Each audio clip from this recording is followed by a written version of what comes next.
What's up, you guys? Welcome back to the channel, back at the shop today again, but however, we're not going to be working on the S14 today. Today, we brought the S13 over back to the shop, the red coupe that you guys might know from the channel. I've done a lot of drift videos with it already. Today, we're going to do a build breakdown on the car. However, this is going to be the last time you guys are going to see the car on the channel because we're going to be putting it back to stock today. Got all the pretty much stock components here ready to go. We're gonna put the car like semi back to stock, and I'm actually gonna get rid of it. It is time for me to move on. It was a great seat time car. I've done about 8 events with it. Also, that engine and the suspension came from my Vert. If you guys remember and been to the channel for a long time, you know my S13 Coupe Vert that I had. I'll put a link in the description and up here of the build breakdown of that. So yeah, we're gonna be taking it apart. I wanna get rid of the car. It is time for me to move on because the KA is just not doing it for me anymore. Don't get me wrong, it's great to have a KA car for drifting, perfect seat time car. It doesn't break down, it doesn't burn a lot of rubber, but I have been drifting for almost 2 decades now. 180 horsepower, 150, whatever it does, it just doesn't do it for me anymore. And besides, I got that car right there, and after I drifted it last year with 600 wheel horsepower, there's just no replacement for that. So, gonna get rid of the S13, gonna open up some funds and start a new seat time project car, which will be coming to the channel soon. That one's gonna have a lot more horsepower and it's still gonna be reliable, and it's gonna be a lot newer than the S13.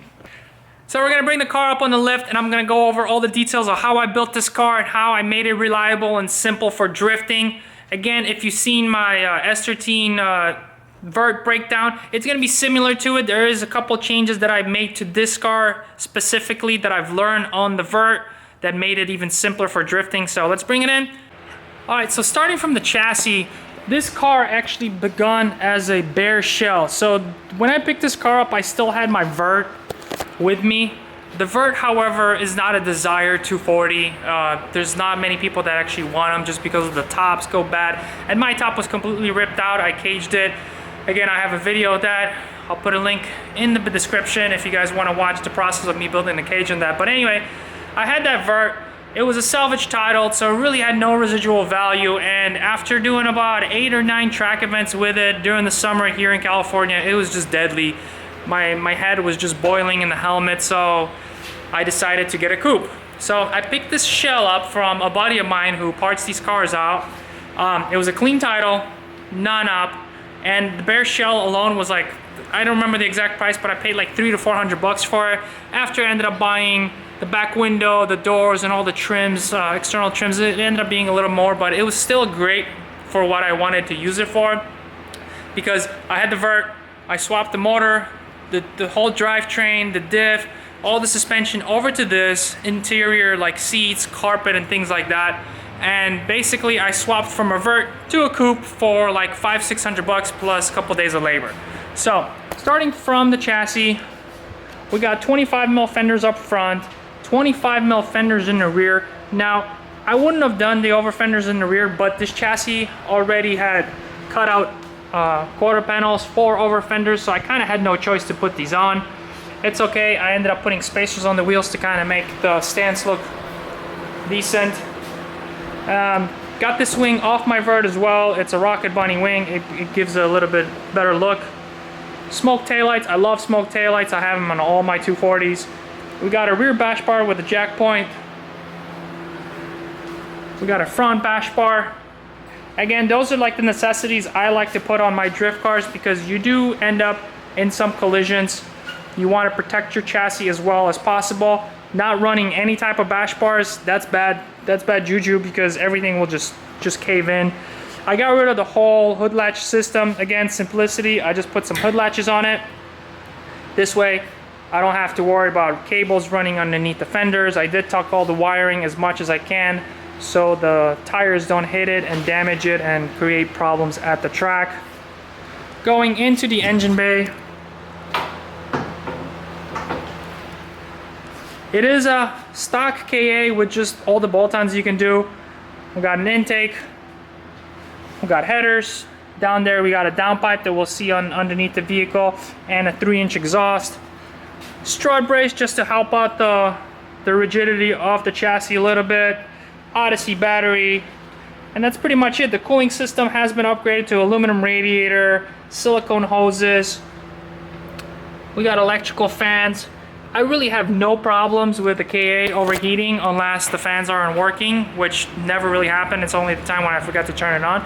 So KA doesn't need a lot of cooling upgrades other than just a aluminum radiator and maybe electrical fans if you don't have the stock shroud, but you're probably okay with the stock shroud if you choose to go that route. So engine wise, bone stock. I mean, other than all the bolt-on pieces, and that's about 150 horsepower, and it does plenty on small tires and small wheels.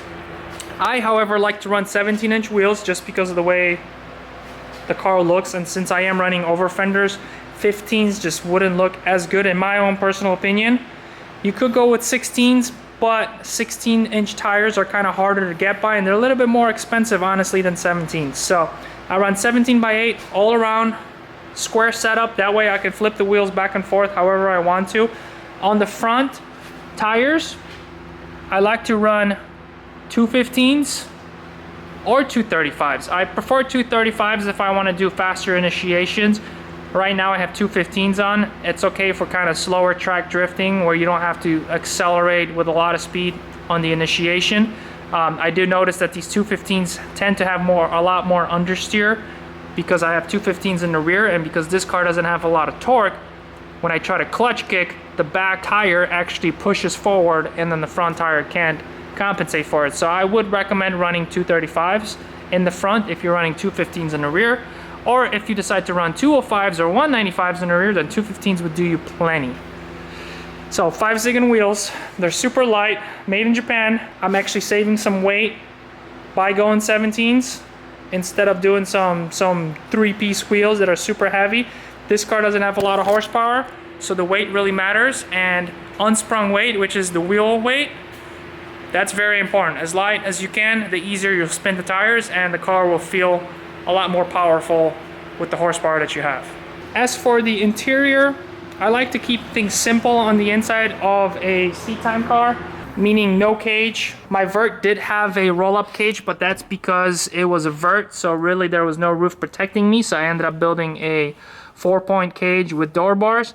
On this one, however, I only put this seat harness bar in the back so I can mount my seat belts securely and safely.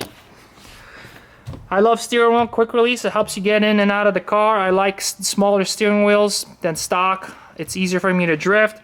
I got a hydraulic handbrake setup here with a Willwood Master with dual caliper setup in the back.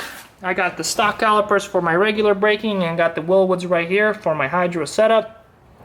You can drift with a stock e-brake, that's fine, but the cables tend to stretch, and once they stretch, the drifting becomes not as accurate because your e-brake, when you want it to work, it has to work that split second, and if it doesn't, then you're already messing up and you're not following the line or the proximity you want to. So I love doing the hydro setup. I do it in every car. It's money well spent, one-time spending, and it makes the whole world a lot easier to drift. Seat is like the #1 thing I like in any drift car. If you ever drifted in a stock S13 seats, your back probably still hurts right now. That is why I'm running a bucket seat. This is a simple Sparco Sprint seat. I just been using it in all my race cars, just kind of tossing it around back and forth. It's better than nothing. And a 4-point harness to keep you safe. One thing about a good seat and a good harness is you'll notice that you feel a lot more comfortable drifting, and when you feel more comfortable drifting, you tend to get better because you're not mentally more prepared and you feel safe. Alright, so starting from the front, I got a Nismo brace. Now this car isn't stitch welded or anything. All the chassis is stock, and these S13s and S14s tend to come apart right here from all the force that these traction arms or the tension arms give to this front end when you're drifting. As you're turning the wheels, there's a lot of tension here, and then these spot welds come apart. So the best way to save and preserve your chassis is get one of these braces. They don't have to be Nismo. There's many different companies that make them. That way it spreads the load on both sides and reinforces it a lot better, saving the chassis from twisting. Moving forward, we got extended lower control arms with cut knuckles. These are made by Rival Auto. Pretty cheap budget control arm and knuckle setup. I don't want to go crazy with this. It gives me plenty of angle. In fact, it gives me more angle than I can actually keep going with the horsepower of the car. Fuel coilovers, 411 basic, off the shelf. Way better quality than most other off-the-shelf coilovers I've ran. Again, the wheels are 17x8 all around. I am running spacers for clearance purposes of the traction arms. Tension arms. I am running stock tension arms here in comparison to my Vert. My Vert had adjustable tension arms. In this one, however, I put polyurethane bushings. The reason why I did that is for simplicity. Stock caster is plenty on these cars to drift. Once you get aftermarket arms, then now you have to mess with the alignments a lot more, and it just makes things more complicated. So I kept it very simple. I know these don't have any adjustments, and since everything's squared away, the caster is always the same. So realistically, all I have to worry about is camber adjustment and then toe adjustment. So this is one big of the changes that I've done on this car versus the Vert. I got rid of the adjustable tension arms. Stuck with the stock ones, which I have actually spares, which is easier in case I crash at the track. Just swap them out. Again, polyurethane bushings to keep everything stiff. I have polyurethane bushings on the steering rack as well. This is a big thing on 240s. These bushings tend to go out and then your steering rack starts to move side to side and it feels like your alignment's always out of spec. Got the header right here that I mentioned. Megan test pipe. 3-inch exhaust. I do have a one-piece drive shaft on here that I made for the Vert, and I just transferred it over. Again, this is one of those tricks to kind of conserve horsepower and torque. If you have less moving points in your drivetrain, like the stock one is a 2-piece and it has a guibo in the middle, that actually loses horsepower and torque as it's transferring the weight, as it's transferring the power from the transmission to the back.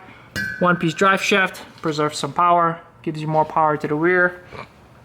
As for the diff, I got a rear spool in here. Obviously we can't see it, I'm not going to take it apart, but I have a rear spool which is kind of like a welded diff, but it is one-piece chromoly. It's basically indestructible, so I never have to worry about the diff.